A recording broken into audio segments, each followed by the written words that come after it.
po ang tamang procedure para sa atin pag tayo ay mamiwas ng tilapia.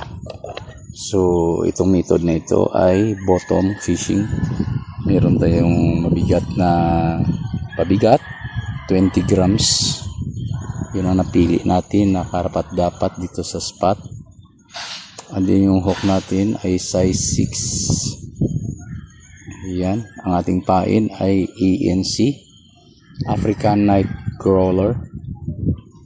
Yan, kasi tag-init ngayon, wala natin makuhang bulating makunat, so nagtsatsaga tayo rito sa bulating pula na malambot. Pero makagat ito mga master na uri ng bulati. Hindi mo lang maikas talaga ng todo cast kasi masyado nga siya malambot. Tumatalsik siya kaagad. So alalay lang ang pag-cast nito mga master. So ayan, mag-cast na tayo at huhuli tayo ng tilapia.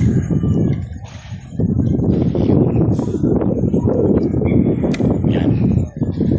So ang gawin natin ay magantay, no? Kagat isandal muna natin dito mga master.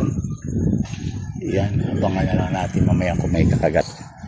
So yun ang bait and weight method. Ayan. Yun, padali na siya, oh. Nandito lang sa tabi niya nakuha mga master. Yan. Inumpisa ng kagatan yung ating kwan. Lamputin natin to. At ihanda na natin ang ating sarili sa pagbigwas mga master.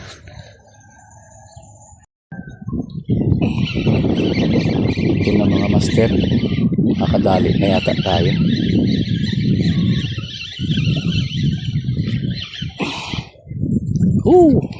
Mga master, malaki, oh.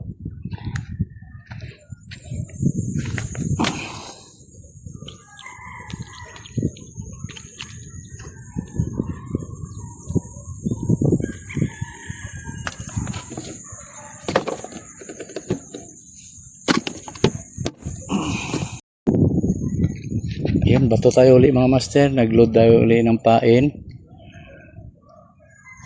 Doon tayo sa malayo-layo. Yan.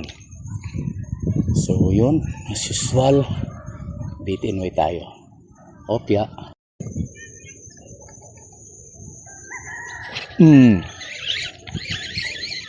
Pakahuli yata tayo uli master, ah.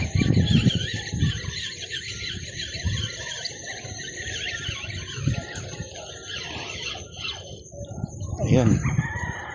Pwede na to.